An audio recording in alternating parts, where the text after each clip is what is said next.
Because I mentor a lot of young children, and also because I started very small. Most people are not aware, but what became Alder Consulting today started with less than 1 cent. Wow. And I remember all I had on me was 17 naira 50 kobo. And I went to a bookshop and I bought cardboard and I did some cartoons. I sold that night, made 168 naira, took my tithe out of it, plowed back the money. But before the end of that year, people were ordering artworks from me for about 40,000 naira. 40,000 naira was the cost of a Mercedes. I'm talking 1980s. Wow. Okay? And my first major break was consulting for a cellular phone company that has 0 sales. And I produced a 3-page document for them. And they went from 0 to 100 million naira within 6 months.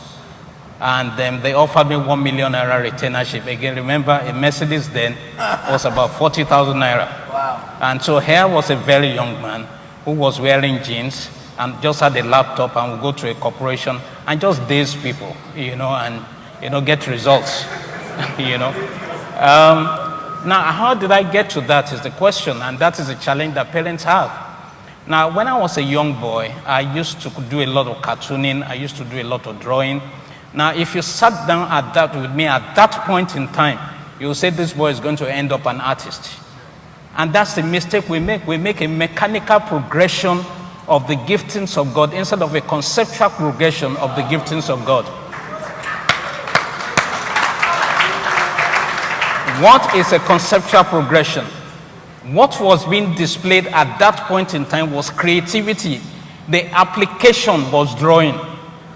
So I could design furniture, I could cartoon, and so what I do now is that companies come to us and we conceptualize ideas for them, create products for them, show them how to increase their market share. It's still creativity.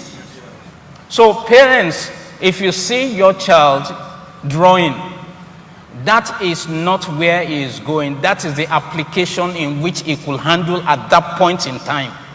Allow him to be. That guy is the same thing Joseph had. He could create nations. He could conceptualize economies.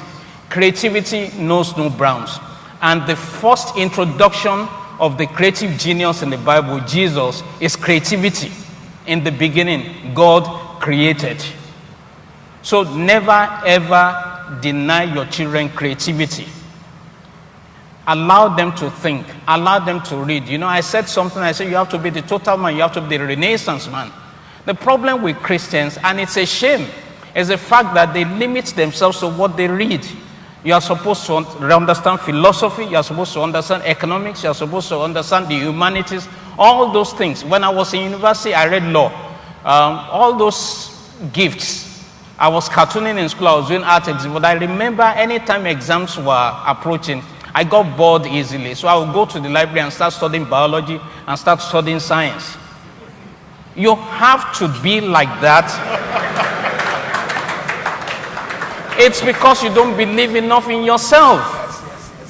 To understand Genesis chapter 1 in the last 5 years, I've studied cosmology, I studied quantum physics for 2 years, just trying to understand Genesis chapter 1.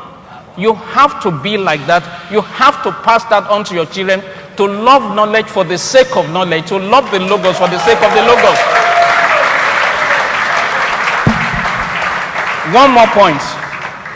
When I was in university, I became a Christian, and I was quite disappointed at the standards of branding standards of Christians on campus concerning Jesus Christ. So I would take my money over the vacation, do beautiful banners for Jesus that look like the standard of Coca-Cola, put them all over the campus. Little did I ever know that when I was branding Jesus, I would become a brand consultant.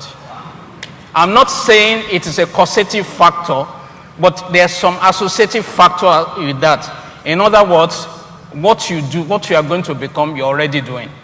It's just that you don't know how to configure it.